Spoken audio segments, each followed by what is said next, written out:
أما بعد فأعوذ بالله من الشيطان الرجيم بسم الله الرحمن الرحيم محمد رسول الله والذين معه أشداء على الكفار رحماء بينهم صدق الله العظيم وبلغنا رسوله النبي الكريم ونحن على ذلك لمن الشاهدين والشاكرين والحمد للہ رب العالمین۔ عقیدت و محبت کے ساتھ پڑھیے درود پاک۔ اللہم صلی علی سیدنا و مولانا محمد وبارک وسلم۔ صلو علیہ صلاۃ و سلاما علیک یا رسول اللہ صلی اللہ تعالی علیہ وسلم۔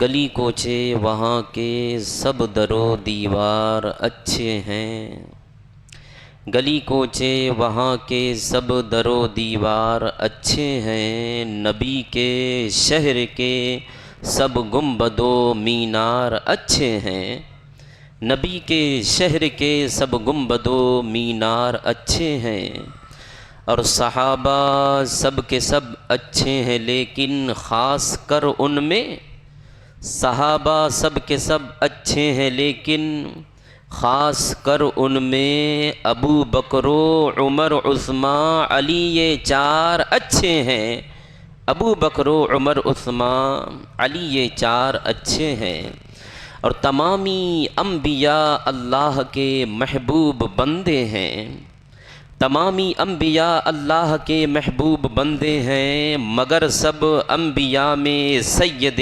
ابرار اچھے ہیں، مگر سب انبیاء میں سید ابرار اچھے ہیں۔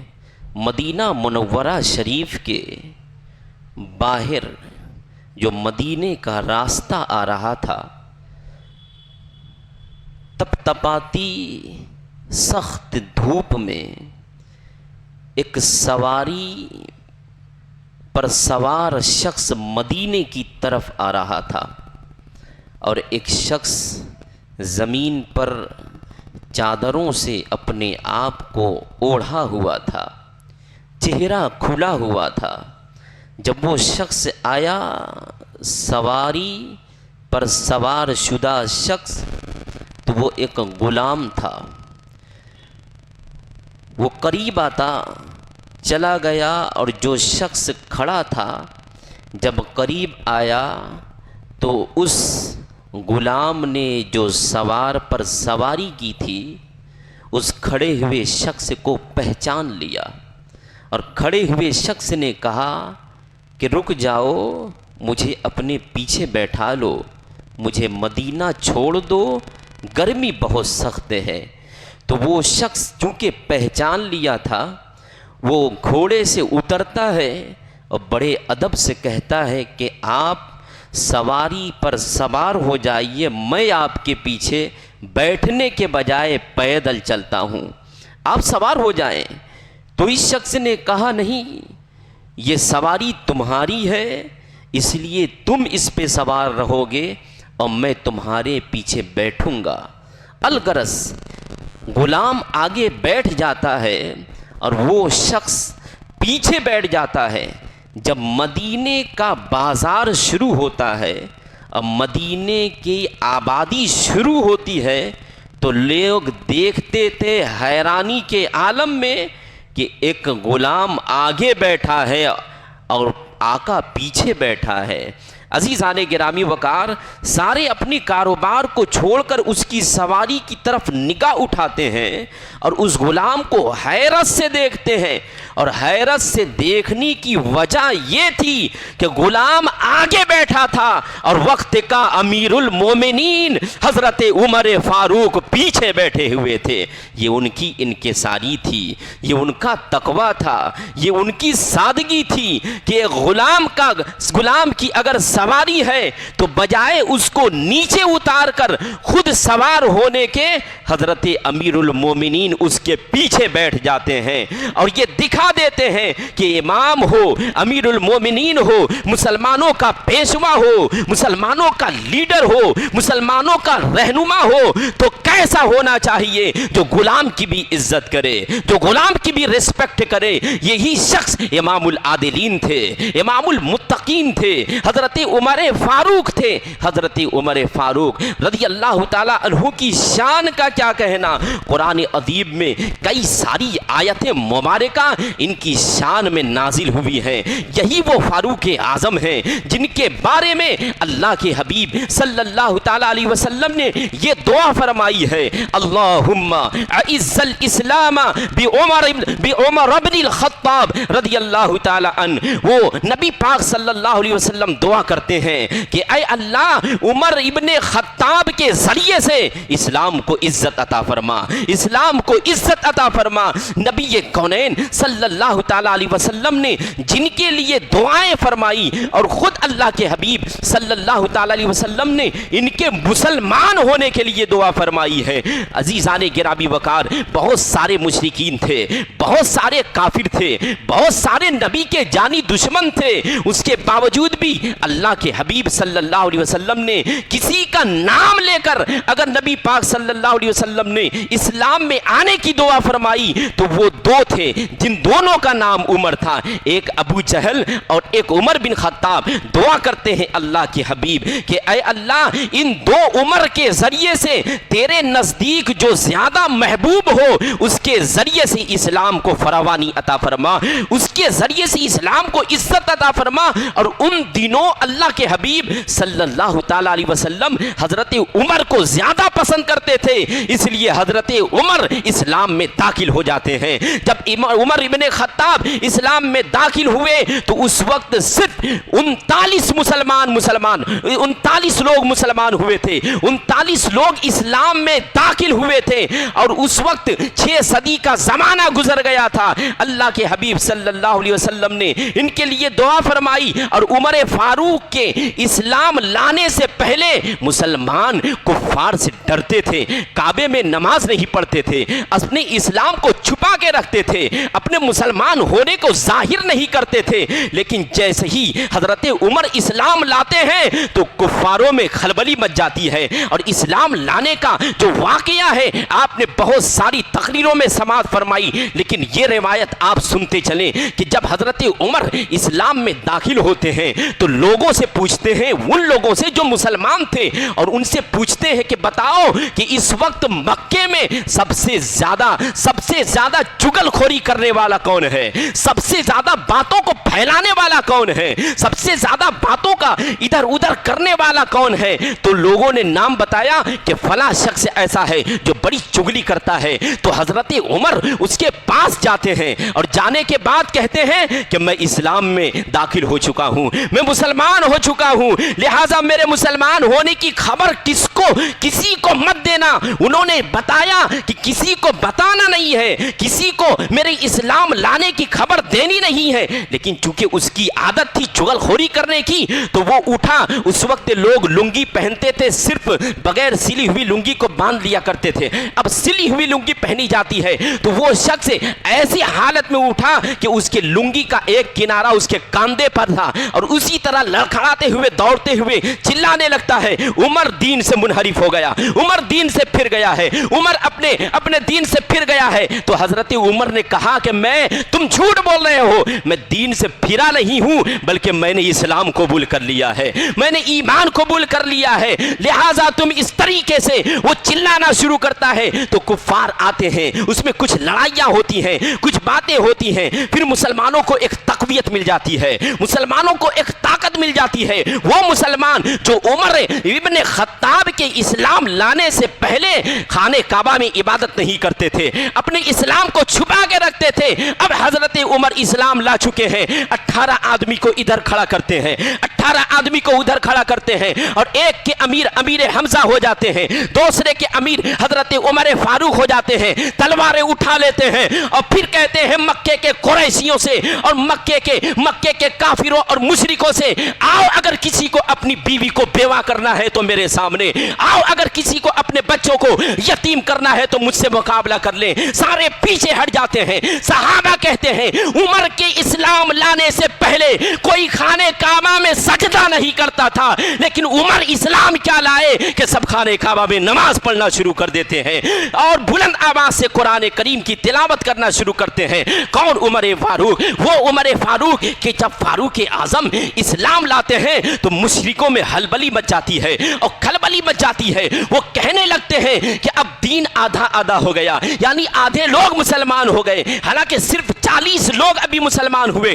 لیکن مشرفین کہتے ہیں اب قوم آدھے آدھے بیٹھ چکی ہے، ایک طرف اب آدھی قوم مسلمان ہے اور آدھی قوم مشرک ہے، جبکہ اس وقت مشرکوں کی تعداد بہت زیادہ تھی، لیکن حضرت عمر کا رعب اتنا تھا، ان کی طاقت اتنی تھی، ان کی قوت اتنی تھی کہ یہ اسلام لاتے ہیں تو مشرکین کہتے ہیں کہ اب قوم آدھی آدھی ہو گئی ہے، اب ان سے مقابلہ کرنا مشکل ہو گیا ہے، اب انہیں ستانا مشکل ہو گیا ہے۔ الغرض عمر فاروق کی ذات بڑی شان والی ہے، وہ عمر فاروق جن کے اسلام لانے کی دعا اللہ کے حبیب نے کی، وہ عمر فاروق جن کے بارے میں کونین کے آقا محمد عربی صلی اللہ علیہ وسلم نے ارشاد فرمایا کہ عمر کی نیکیاں آسمان کے ستاروں کے برابر ہیں۔ کون عمر فاروق؟ وہ عمر فاروق جن کے بارے میں اللہ کے حبیب صلی اللہ تعالی علیہ وسلم نے ارشاد فرمایا کہ اگر میرے بعد کوئی نبی ہوگا تو عمر ہوگا، اگر میرے بعد کوئی نبی ہوتا تو عمر ہوتا، لا نبی بعدی، مگر میرے بعد کوئی نبی نہیں ہے۔ کون عمر فاروق؟ وہ عمر فاروق جن کی نیکیاں آسمانوں کے ستاروں کے برابر ہیں۔ کون عمر فاروق؟ وہ عمر فاروق جن کا تقوی بے مثال ہے، جن کا فتویٰ بے مثال ہے، جن کی کمالات بے مثال ہیں۔ وہ عمر فاروق، وہ عمر فاروق کہ جو عہد صدیق اکبر میں مدینہ منورہ کے قاضی تھے اور عمر فاروق جب مدینے کے قاضی تھے تو 1 سال گزرنے کے بعد بھی مدینے میں صفائی کے معاملے میں کوئی بھی مقدمہ پیش نہیں ہوتا تھا۔ ان کا رعب اتنا تھا، ان کی طاقت اتنی تھی، ان کی قوت اتنی تھی، لوگوں کے دلوں میں عمر کا خوف اتنا تھا کہ چرند و پرند میں بھی ان کا خوف جمع ہوا تھا، انسانوں کے دلوں میں بھی ان کا خوف جمع ہوا تھا۔ یہی وجہ ہے کہ عمر فاروق ایک جگہ کھڑے ہیں کہ ایک شخص اپنے آپ کو چادروں میں چھپا کر اور اس چادر کے اندر شراب کی بوتل لے کے آ رہا تھا۔ اب جیسے ہی دیکھتا ہے کہ سامنے امیر المومنین ہے، سامنے فاروق اعظم ہے، اب یہ سوچتا ہے اگر میں پکڑا گیا اور شراب کی بوتلیں میری ظاہر ہو گئی تب تو آج میری خیر نہیں ہے، ہمیں کوڑے پڑیں گے، ہمیں درے پڑیں گے، آج ہمیں عمر کی غضب کا سامنا کرنا پڑے گا۔ اب وہ قریب جا رہا ہے، اپنے چھپا رہا ہے، چادر کو سمیٹ رہا ہے کہیں بوتل پر نظر نہ پڑ جائے۔ اب دل ہی دل میں توبہ کرنے لگتا ہے، اے اللہ اگر آج میں عمر کے غضب سے محفوظ ہو گیا تو میں سچی توبہ کرتا ہوں، کبھی شراب نہیں پیوں گا۔ اس طرح چادریں اوڑھا تھا، سینے کے پاس بوتل کو چھپایا ہوا تھا۔ جب قریب جاتا ہے امیر المومنین کہتے ہیں کدھر کو جاتا ہے تو؟ کہتے ادھر جا رہا ہوں، ادھر جا رہا ہوں، مجھے جانے دے امیر المومنین۔ کہا نہیں تمہارے چادر کے اندر کیا ہے؟ تو اس نے ڈر ڈر کے کہا کہ چادر کے اندر دودھ ہے، دودھ ہے۔ حضرت عمر فاروق نے ایسے بوتل ہاتھ میں لی اور اس کے کھولنے کے بعد جب دیکھا تو بوتل کے اندر دودھ نکل گیا، کیونکہ اس نے سچی توبہ کر لی۔ اب کوئی اگر سچی توبہ کرتا ہے تو اللہ رب العزت اس کے شراب کو دودھ میں تبدیل کر دیتا ہے، ایسے ہی کوئی سچی توبہ کرتا ہے تو اللہ اس کے گناہوں کو نیکیوں میں تبدیل کر دیتا ہے۔ یہ عمر فاروق کا خوف تھا کہ ان کا خوف ایک شرابی کے دل میں جب بیٹھ جاتا ہے تو اس کا شراب بھی دودھ بن جاتا ہے۔ کون عمر فاروق؟ وہ عمر فاروق جو اللہ کے حبیب صلی اللہ تعالی علیہ وسلم کے بڑے چہیتے تھے، وہ عمر فاروق جن کے بارے میں امیر المومنین حضرت علی کے پوتے حضرت امام زین العابدین رضی اللہ تعالی عنہ نے یہ فرمایا کہ جو جو ابو بکر اور عمر کی فضیلت کو نہیں جانتا وہ سنت کو نہیں جانتا. وہ عمر فاروق جن کے بارے میں کتابوں میں یہ آتا ہے کہ عمر فاروق جب اپنے گھر میں رات میں جایا کرتے تھے تو درے اٹھا کر اپنے پاؤں کو مارا کرتے تھے اور پاؤں سے کہتے تھے آج تو کہاں گیا تھا, آج تو کہاں گیا تھا, اس سے سوال کرتے تھے. یہ عمر فاروق ہیں. کون عمر فاروق؟ جو اللہ کے نبی صلی اللہ علیہ وسلم کی مراد ہے, نبی نے ان کی مراد کے لیے دعائیں مانگی تھی. کون عمر فاروق؟ وہ عمر فاروق جن کے تقوی, پرہیزگاری اور خوف خدا کا عالم یہ تھا کہ جب رات میں رونا شروع کرتے تھے, خوف الہی سے رونا شروع کرتے تھے, آنسو کے قطرے جاری ہوتے تھے, اتنا روتے تھے کہ ان کے رخسار پر 2 سیاہ داغ لمبے پڑ گئے تھے. رونے کی وجہ سے جو آنسو ٹپکتے تھے اس سے سیاہ داغ بن گئے تھے. کون عمر فاروق؟ وہ عمر فاروق جو مدینہ شریف میں رات کے وقت گشت کرنے کے لیے نکلتے ہیں. جب نکلتے ہیں تو ایک گھر سے آواز آتی ہے, ایک خاتون کہتی ہے اپنے بیٹی سے کہ بیٹی دودھ میں پانی ملا دو, دودھ میں پانی ملا دو, دودھ بہت کم ہے, نفع زیادہ ہو جائے گا. تو بیٹی نے کہا امی ہم دودھ میں پانی نہیں ملا سکتے ہیں. پھر ماں نے کہا بیٹی, عمر فاروق غور سے سن رہے ہیں, ماں کہہ رہی ہے بیٹی پانی ملا دو دودھ میں, دودھ کم ہے. بیٹی نے کہا ہم دودھ میں پانی نہیں ملا سکتے ہیں. کہا دودھ میں پانی کیوں نہیں ملاؤ گی؟ کہا یہ عمر کا فیصلہ ہے, یہ امیر المومنین کا حکم ہے. اس طرح کی خرید و فروخت پر امیر المومنین نے پابندیاں عائد کی ہے, اس لیے ہم دودھ میں پانی نہیں ملا سکتے ہیں. تو اس نے ماں نے کہا بیٹی تم دودھ میں پانی ملا دو, عمر تھوڑی نہ یہاں پہ تمہیں دیکھ رہے ہیں, امیر المومنین تھوڑی نہ تمہیں یہاں پہ دیکھ رہے ہیں, تم پانی ملا دو. بیٹی نے کہا ماں اگرچہ امیر المومنین ہمیں نہیں دیکھ رہے, عمر ہمیں نہیں دیکھ رہے, لیکن عمر کا رب ہمیں دیکھ رہا ہے, ہم پانی نہیں ملائیں گے. عزیزان گرامی وقار, اب حضرت عمر فاروق نے اس دروازے پر ایک نشان لگا دیا کہ صبح پھر یہاں پہ آئیں گے. رات کا وقت تھا, رات بیت جاتی ہے. حضرت امیر المومنین عمر فاروق اس کے دروازے پہ آتے ہیں, دروازے پہ دستک دیتے ہیں, دروازے کو کھول دیا جاتا ہے. حضرت عمر فاروق نے اس خاتون سے پوچھا کہ وہ بیٹی کون ہے؟ کہا میری بیٹی ہے. کہا یہی ایک بیٹی ہے یا اور بھی کوئی بیٹی ہے؟ کہا بس یہی ایک بیٹی ہے. کہا اگر یہی ایک بیٹی ہے تو میں اس بیٹی کے لیے تمہارے یہاں رشتہ لے کے آیا ہوں. خاتون نے پوچھا کس کے لیے؟ کہا میں اپنے بیٹے سے اس کا نکاح کروں گا, اپنے بیٹے سے میں اس کی شادی کروں گا. الغرض حضرت امیر المومنین عمر فاروق نے اس خاتون کا نکاح, اس بیٹی کا نکاح اپنے بیٹے جن کا نام عاصم تھا ان سے کر دیا. اب ان سے ایک بیٹی پیدا ہوئی جن کا نام فاطمہ تھا. فاطمہ کی شادی ہوتی ہے, پھر فاطمہ کے بطن سے ایک لڑکا پیدا ہوتا ہے جسے دنیا عمر بن عبد العزیز کے نام سے جانتی ہے, جنہوں نے پورے دنیا میں انقلاب برپا کر دیا تھا, جنہوں نے پورے دنیا میں اسلام کی نشر و اشاعت فرمائی تھی, جنہوں نے پورے دنیا میں اسلام کے قانون کو عائد ہونے کا عہد کر لیا تھا. وہ عمر ابن عبد العزیز حضرت عمر بن خطاب کے نکاح کرنے کا صدقہ ہے. عزیزان گرامی وقار, یہ عمر فاروق رضی اللہ تعالی عنہ کی شان ہے کہ جب عمر فاروق کے دور خلافت رہے اس وقت شیر اور بکریاں ایک دوسرے کے حقوق کو پامال نہیں کرتے تھے,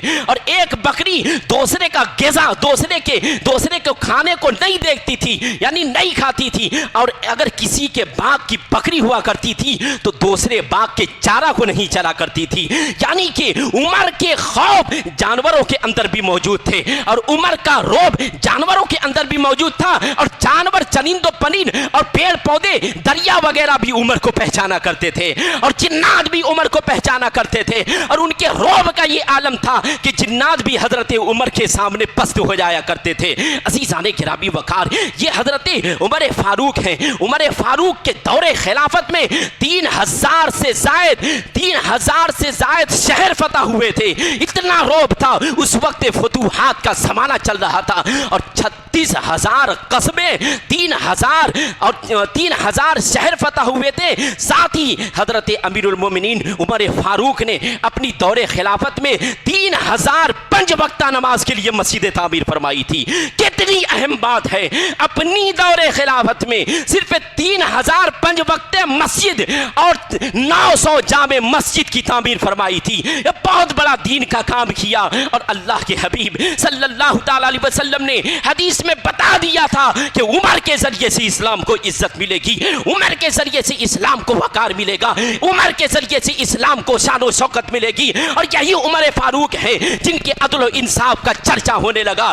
یہی وجہ ہے کہ حضرت ابو بکر کے دور خلافت میں مدینے کا اگر کوئی قاضی تھا تو وہ عمر بن خطاب رضی اللہ تعالی عنہ تھے۔ یہ عمر بن خطاب کون ہے؟ وہ عمر بن خطاب جن کے بارے میں حضرت عبداللہ ابن مسعود رضی اللہ تعالی عنہ فرماتے ہیں کہ ایک اللہ کے حبیب صلی اللہ تعالی علیہ وسلم کے اصحاب میں سے، یعنی نبی کے صحابیوں میں سے ایک صحابی کا گزر ہو رہا تھا، تو ایک جن سے اس کی ملاقات ہو گئی، یعنی جنات سے ایک جن سے ملاقات ہوئی، اور دونوں میں کشتی ہونے لگی، لڑائی ہونے لگی، مار پیٹ ہونے لگی کہ دیکھتے ہیں چلو لڑتے ہیں، تم جنات سے ہو ہم انسان سے ہیں، چلو لڑتے ہیں دیکھتے ہیں کون کس سے جیتتا ہے۔ لڑائی شروع ہوتی ہے، کشتی شروع ہوتی ہے، تو عبداللہ ابن مسعود فرماتے ہیں جب دونوں میں کشتی ہوتی ہے تو جو نبی کے صحابی تھے وہ جیت جاتے ہیں اور اس جنات کو پچھاڑ دیتے ہیں، اسے گرا دیتے ہیں،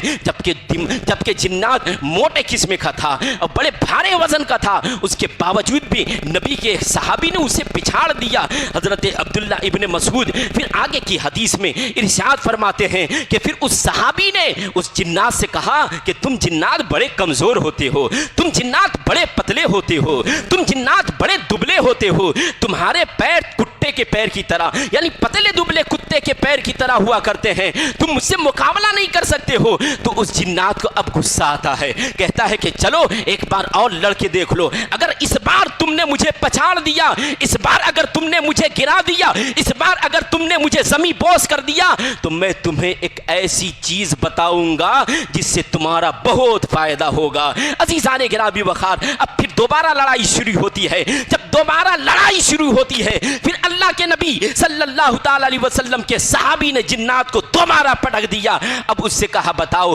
تو وہ بتانے لگا اور پوچھنے لگا کہ اے نبی کے صحابی بتاؤ، اللہ لا الہ الا هو الحی القیوم پڑھتے ہو؟ کہا ہاں پڑھتے ہیں۔ کہا جس گھر میں اللہ لا الہ الا هو الحی القیوم پڑھ دیا جائے تو اس گھر سے شیطان گدھے کی طرح بھاگتا ہے اور اس وقت تک نہیں آتا جب تک کہ پوری رات بسر نہیں ہو جاتی، یعنی کہ رات میں اگر کوئی آیت الکرسی پڑھ لے تو شیاطین کے شر سے محفوظ رہے گا، فسادیوں کے فساد سے محفوظ رہے گا، شیاطین کے مکر سے محفوظ رہے گا، شیاطین کے فریب سے محفوظ رہے گا۔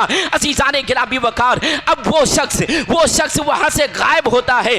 عبداللہ ابن مسعود یہ صحابہ کرام کے سامنے یہ حدیثیں بیان کر رہے تھے، تو ایک صحابی کھڑے ہوتے ہیں، کھڑے ہو کے کہنے لگتے ہیں آپ نے حدیث تو بیان فرما دی، آپ نے جن اور نبی کے صحابی کا قصہ تو بیان فرما دیا، آپ نے یہ بتایا نہیں کہ آخر وہ صحابی خوش نصیب کون تھے جنہوں نے جنات سے بھی مقابلہ کر لیا تھا، جنہوں نے جنات کو بھی پچھاڑ دیا تھا، جنہوں نے جنات کو بھی زمین پر گرا دیا تھا۔ تو حضرت عبداللہ ابن مسعود نے تردد کیا، حضرت عبداللہ ابن مسعود نے ہچکچاہٹ محسوس کی کہ بتاؤں کہ نہ بتاؤں، بولوں کہ نہ بولوں، انہیں خبر دوں کہ نہ دوں۔ آخرکار تردد کے بعد انہیں نے بتا دیا کہ ارے بتاؤ کہ جنات سے بھی مقابلہ کرنے والا عمر کے علاوہ اور کون ہو سکتا ہے؟ وہ عمر فاروق تھے جو جناتوں سے بھی مقابلہ کر لیتے ہیں۔ عزیزان گرامی وقار، ہمارے جو ایک بالشت ہوتے ہیں، ایک بتا جو ہوتا ہے وہ لگ بھگ 3 گیرے کا ہوتا ہے،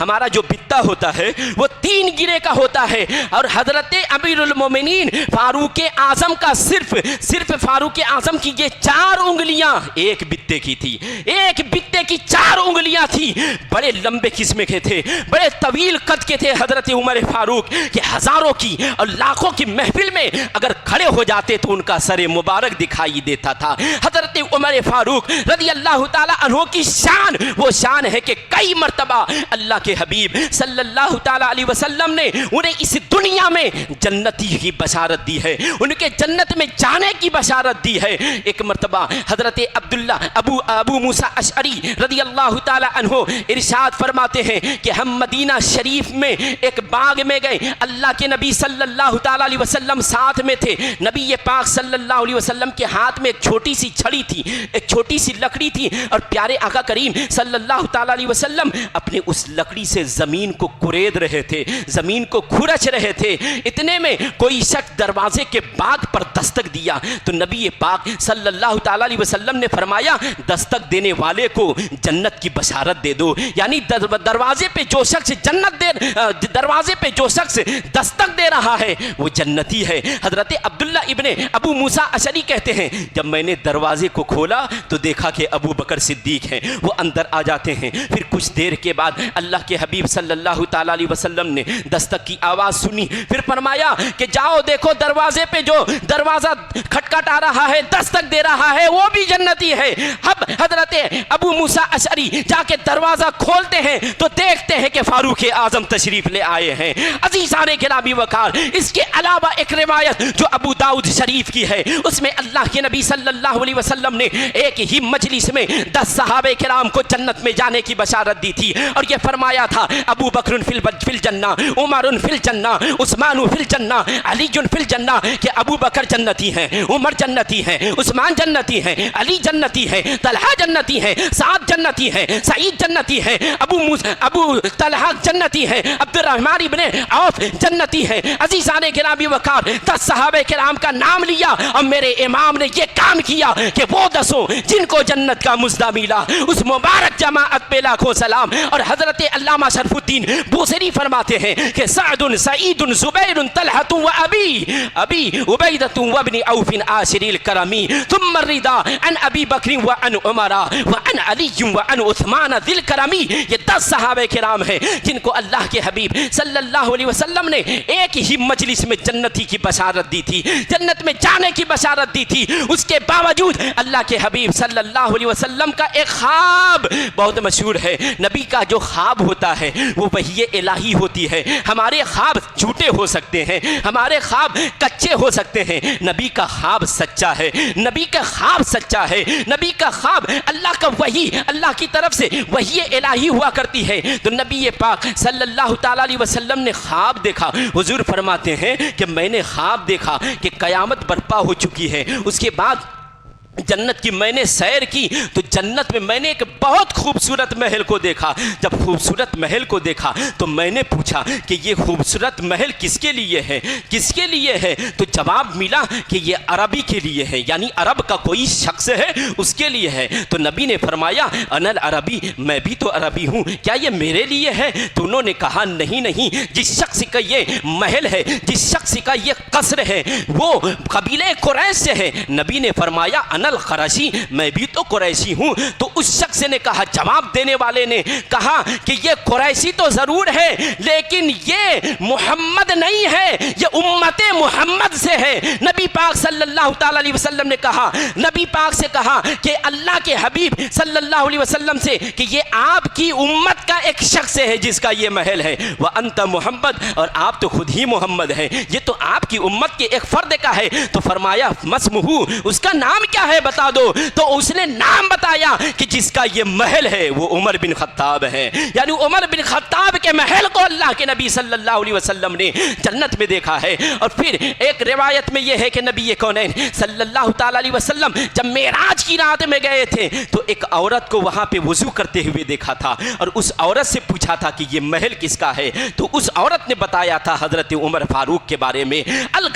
حضرت عمر فاروق رضی اللہ تعالی عنہ کی بڑی شان ہے۔ اللہ کے حبیب صلی اللہ تعالی علیہ وسلم نے عمر فاروق کی ایک شان یہ بتائی ہے کہ جس راستے پر عمر چل جائے اس راستے پر شیطان نہیں آتا ہے، اور جس راستے پر عمر کھڑے ہو اگر شیطان آ بھی جاتا ہے تو سرے جھکا کے نکل جاتا ہے۔ یہ عمر فاروق رضی اللہ تعالی عنہ کے صرف نام میں اتنا کمال ہے، اور آج بھی اس نام کی اتنی برکت ہے کہ اگر کوئی رات میں سوتا ہے اور اگر اس کو رات میں شیطان کی وجہ سے احتلام ہو جاتا ہے، شیطان کی وجہ سے رات میں وہ ناپاک ہو جاتا ہے، اپنے سینے پر صرف عمر لکھ دے یا عمر لکھ دے، اس نام کی برکت سے آرام سے رات میں سوئے گا اور شیطان کے فریب کا وہ شکار نہیں ہوگا۔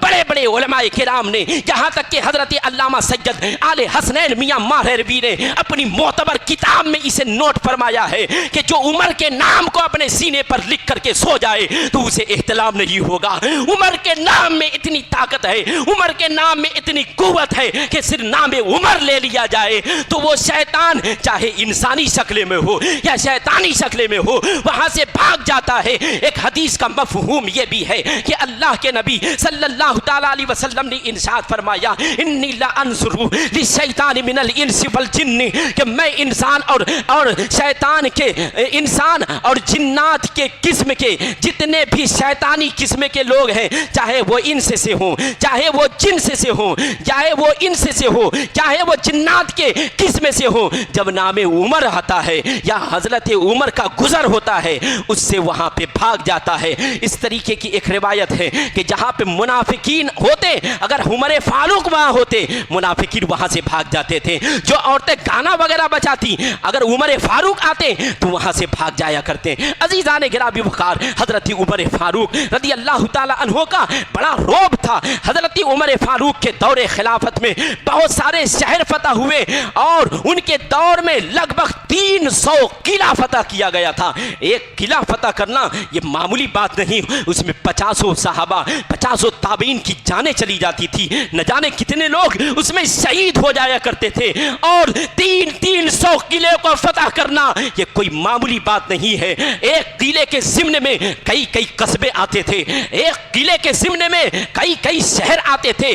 300 قلعہ حضرت عمر فاروق نے فتح کیا تھا۔ حضرت عمر فاروق رضی اللہ تعالیٰ عنہ نے 300 قلعہ فتح فرمایا تھا۔ جب ملک ایران فتح ہوتا ہے، ملک ایران چونکہ اس وقت امیر ملک مانا جاتا تھا، امیر شہر مانا جاتا تھا، وہاں سے بہت سارے مال و دولت صحابہ کرام اور تابعین کے ضمن میں آتے ہیں، اور صحابہ کرام انہیں لے کر کے جب مدینہ شریف آتے ہیں تو پیارے آقا کے پیارے صحابی حضرت عمر فاروق نے سامان کو بانٹنا شروع کر دیا، جسے مال غنیمت کہا جاتا تھا۔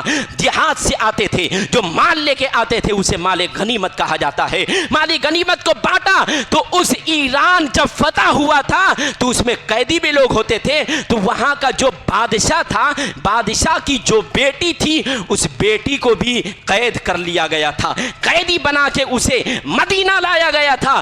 مدینے میں آتے وقت اس کی پوزیشن یہ تھی کہ اس کے ہاتھ سونے سے بھرے تھے، اس کے گلے سونے سے بھرے تھے، اس کے زیورات اتنے زیادہ تھے کہ جس میں پہ زیور ہی زیور نظر آتا تھا۔ سر پہ تاج لگائی تھی جس میں ہیرے جڑے ہوئے تھے، موتیاں جڑی ہوئی تھیں، یاقوتی پتھر چڑے ہوئے تھے، بہت قیمتی سامان اپنے جسم پر سجا کر کے لائی تھی۔ جب وہ مدینہ آتی ہے، مدینہ کا نظام دیکھتی ہے، مدینے کا قانون دیکھتی ہے، مدینے اور اسلام کے اصول کو دیکھتی ہے، اسلام کی سچائی کو دیکھتی ہے، تو وہ کلمہ پڑھتی ہے اور مسلمان ہو جاتی ہے۔ عمر فاروق نے سامان کو تقسیم کر دیا، جتنے سامان تھے سارے مجاہدوں کو بانٹ دیا، سارے لوگوں میں تقسیم کر دیا۔ اب یہ خاتون رہ جاتی ہے، وہاں پہ کھڑی تھی۔ ایک شخص مجمع میں سے کھڑا ہوتا ہے اور کہتا ہے یا امیر المومنین، اے عمر فاروق، اب بتائیے کہ اس خاتون کو آپ کس کے حوالے کریں گے؟ تو حضرت عمر نے فرمایا تم کیا کہتے ہو، تمہاری کیا رائے ہے، اسے کس کے حوالے کیا جائے؟ تو اس شخص نے کہا کہ یہ شہزادی ہے تو کوئی شہزادے کے ہی حوالے کر دیا جائے، کسی شہزادے کے لیے دے دیا جائے۔ تو حضرت عمر نے کہا میں نے ایک شہزادہ چن لیا ہے۔ تو اس نے سوال کیا کیا آپ نے اپنے لڑکے کو چن لیا ہے، یعنی عبداللہ ابن عمر اپنے بیٹے کو شہزادہ چن لیا ہے؟ کہا نہیں، تم نے کیسے سوچ لیا کہ میں نے اپنے بیٹے کو شہزادہ چن لیا ہے؟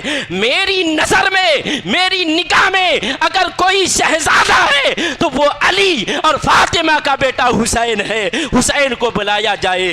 امام حسین آتے ہیں، امام حسین سے عمر فاروق نے، امیر المومنین نے کہا کہ اے حسین آپ بتائیے، میں نے آپ کے لیے اس خاتون کو چنا ہے، کیا آپ کا نکاح اس سے کر دوں؟ کیا آپ کی طرف سے اجازت ہے؟ تو حضرت امام حسین نے فرمایا کہ امیر المومنین آپ جس چیز پر راضی ہیں میں حسین بھی اس چیز پر راضی ہوں۔ الغرض نکاح ہو جاتا ہے۔ اب جس خاتون سے نکاح ہوتا ہے، کربلا کی میدان میں بھی وہ خاتون کے ساتھ تھی جس سے نکاح ہوتا ہے، کربلا کے میدان میں تھی، اور جو آخری شہزادہ امام حسین کا کا بیٹا میدان کربلا میں شہادت پانے سے بچ گیا تھا، جو مشیت الہی تھی، اللہ کی تدبیر تھی، جن کو دنیا امام زین العابدین کے نام سے جانتی ہے، اسی خاتون کے بیٹے امام زین العابدین، اور اس خاتون کا نام حضرت شہربانو تھا، جو ملک ایران کے بادشاہ یزدجر کی بیٹی تھی، شہزادی تھی، اور عمر فاروق نے حضرت امام حسین سے ان کا نکاح فرمایا تھا۔ آپ پوری دنیا میں آج جہاں کہیں بھی سید کی اولاد پائی جاتی ہے، حسینی سید پورے دنیا میں جہاں کہیں بھی موجود ہیں، وہ سب امام زین العابدین کی اولاد سے ہیں۔ تو جتنے سید حضرات حسینی اس دنیا میں ہیں، یہ نکاح حسین، نکاح عمر فاروق کا صدقہ ہے کہ حضرت عمر فاروق نے اس خاتون کو امام حسین کے لیے چنا تھا۔ عزیزان گرامی وقار، نبی کونین صلی اللہ تعالی علیہ وسلم کے وہ پیارے پیارے نواسے امام حسین رضی اللہ تعالی عنہ کا مبارک مہینہ بھی آنے والا ہے۔ اس ماہ مبارک میں ہم کثرت سے ان کا تذکرہ کرتے ہیں، لگ بھگ اس ماہ مبارک کے 10 ایام میں کثرت سے ان کا ذکر ہوتا ہے۔ لیکن میں آپ کو ایک بات بتا دوں، حسین کا ذکر صرف محرم میں نہیں، حسین کا ذکر صرف ماہ محرم میں نہیں، حسین کا ذکر صرف محرم کی 1 تاریخ سے 10 تاریخ تک نہیں کرنی چاہیے، حسین کا ذکر تو سال ہر سال کرنا چاہیے، کیونکہ امام حسین رضی اللہ تعالی عنہ نے اسلام کی حفاظت و بقا کی خاطر اپنے پورے کنبے قربان فرما دیا تھا، اس لیے ان کی یادیں صرف 10 دن تک محفوظ نہیں ہونی چاہیے، 10 دن تک قید میں نہیں رہنی چاہیے، وہ امام حسین کی یادیں منائی جائیں گی، ان کی تاریخ پر جلسے کیے جائیں گے، اور آپ کی شرکت ہوگی تاکہ ان کے کارنامے، ان کی صبر و رضا، ان کے توکل، ان کے مزاج سناشی، اور ان کے کمالات اور ان کے فیوز، ان کے برکات، ان کے حسنات، اور ان کے زندگی اور ان کے سوانے کے حصص کو جب آپ سنیں تو آپ قربان جائے کہ ہم جس حسین کا تذکرہ کرتے ہیں وہ کوئی معمولی حسین نہیں ہے، وہ نبی کے نواسے حسین ہیں۔ الغرض میں موضوع سے تھوڑا ہٹ رہا تھا، امام حسین رضی اللہ تعالی عنہ کے جتنے حسینی حضرات ہیں، حسینی سید ہیں، یہ نکاح عمر کا صدقہ ہے۔ کون؟ عمر فاروق، وہ عمر فاروق جن کے بارے میں اللہ کے حبیب صلی اللہ تعالی علیہ وسلم نے ان کے کمالات کو بیان فرمایا تھا، اور جن کے بارے میں نبی پاک صلی اللہ علیہ وسلم نے پہلے ہی کہا تھا کہ عمر کو شہید کر دیا جائے گا۔ عزیزان گرامی وقار، اس لیے ان کے شہادت کے مختصر حصے کو آپ کے گوشے گزار کرنا چاہتا ہوں۔ آؤ دیکھ لو کون عمر فاروق ہیں۔ وہ عمر فاروق ہیں، کیا آپ جانتے والی کتاب میں علامہ سید آل حسنین میاں ماہر بھی لکھتے ہیں کہ ایک صحابی فرماتے ہیں کہ نبی پاک صلی اللہ تعالی علیہ وسلم نے ارشاد فرمایا کہ میرے بعد 30 سال تک خلافت راشدہ چلے گی، یعنی خلافت صرف 30 سال چلے گی، اس کے بعد حکومت شروع ہو جائے گی، پھر اللہ تعالیٰ جسے دے گا وہ حکومتیں کرے گا، لیکن 30 سال تک جو خلافت چلے گی وہ خلافت راشدہ میں شمار ہوگی۔ اس خلافت کے بارے میں کوئی انگشت نمائی نہیں کر سکتا ہے، اس خلافت کے بارے میں کوئی برے الفاظ میں اسے بول نہیں سکتا ہے، اور اس میں کوئی شک و شبہ نہیں کر سکتا ہے کہ ان کی خلافت صحیح ہے یا نہ صحیح ہے،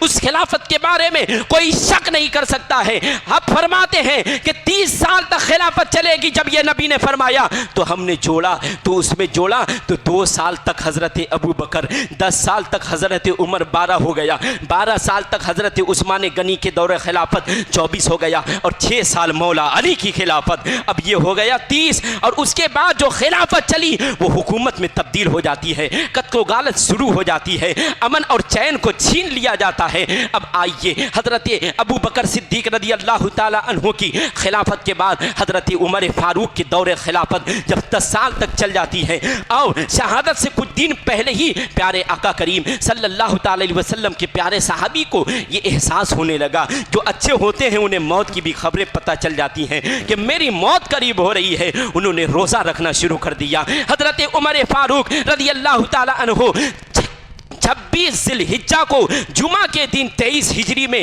نماز فجر پڑھانے کے لیے مسجد نبوی شریف میں جاتے ہیں، مصلی امامت پہ کھڑا ہوتے ہیں، تکبیر کہی جا چکی تھی، اقامت بولی جا چکی تھی۔ ہاں اس میں صحابہ کا اختلاف ہے کہ تکبیر تحریمہ کہا تھا کہ نہیں، نماز شروع ہوئی تھی کہ نہیں، لیکن اکثر صحابہ کا کہنا یہی ہے کہ عین نماز کی حالت میں حضرت عمر کو شہید کر دیا گیا تھا۔ ایک مجوسی شخص گھس گیا تھا مسلمانوں کا لباس پہن کر کے،